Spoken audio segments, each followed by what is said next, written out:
are an IAG authorized dealer and installer. And the reason why we went with an IAG for this one is because, you know, Subarus have problems staying together. You know, the two heads like to go their opposite directions. So this one had a spun bearing, not exactly sure why, but we ended up replacing the block with an IAG block.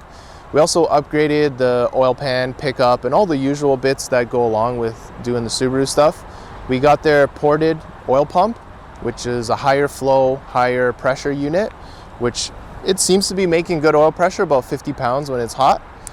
And we went through the heads very carefully, like very meticulous with the heads, making sure the clearances are correct, making sure we clean up all the debris from machining, take out all the plugs, clean it all up.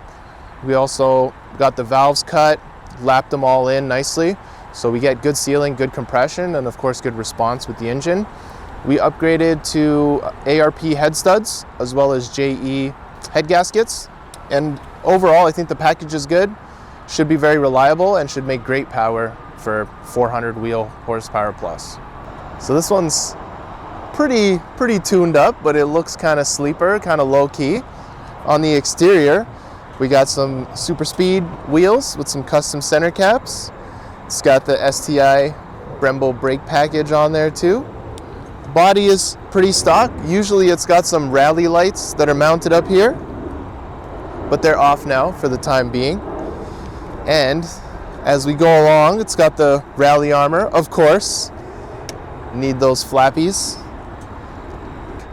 It's got the Perrin wing supports on there as well. And always a really good quote on the back here. If in doubt, flat out, rest in peace, Colin McRae. Then at the back, it's got an NVIDIA exhaust, which we're not too happy about because it sounds like trash. It's all the baffling shot out in a fiery death. But that wasn't my fault. Anyway, moving on. Wheels and tires, you saw the Super Speeds got Firestone Indy 500 tires. Not the grippiest tire, but not the worst either. Great tire for street. We usually recommend them to people doing any type of street or light track duty. But like I said, the exterior is kind of boring. It's more of a sleeper. What we really got to check out is the engine bay. So let's go take a look at that right now. Like I said, usually there's a whole bunch of rally lights on here, which makes the hood really hard to open, but it's not today. Okay, so starting off, there's a pretty big list, and a lot of it you're not going to see because it's got an IAG forged block in it that I personally assembled myself. We set up the heads, shimmed them all, decked them, went through the whole head, blueprinted it, cleaned everything out, did a real nice job. We rebuilt the whole thing. It's got a HKS upgraded timing belt on it, all new OEM pulleys, new AVCS gears. And as far as upgrades go, the most important one, of course, is the Tomei turbocharger, the ARMS turbo that's tucked away in the back there somewhere. And it features an upgraded wastegate actuator, and it actually puts out quite a bit more power. I believe it's a 20G size turbo in there. To complement the turbo, it's got the Cobb intake system, the Perrin upgraded intercooler. Of course, we have an IAG aero separator, super important for any Subaru guys.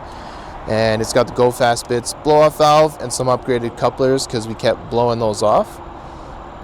What you can't see under there is the Tomei header. It's got a catted downpipe as well, and the rest of the exhaust is pretty straight through. It's tuned on open source, and judging by the way it feels, I'd say it's making about 400 horsepower. It's got a pretty decent power band, and I feel like it balances out the car pretty well. The intercooler is fed by the stock air duct, and we still retain the stock air duct to feed the airbox. And apart from that, it's pretty stealthy, I would say. We also upgraded the radiator and put in an integrated oil cooler with the radiator. So it'll get the oil all the way up to temp real quick because it is a daily driven car, and it also stabilizes the temperature when it does get a little bit too hot. So apart from that, we can check out the interior. There's a couple bits in there that look pretty cool. Let's check it out. Of course, it's got the nice STI interior stuff. And he's also got some custom gauge mounting here set up. Very important. oil pressure, or oil temperature, sorry, oil pressure, AFRs for tuning purposes, and there's also a boost gauge on the side here.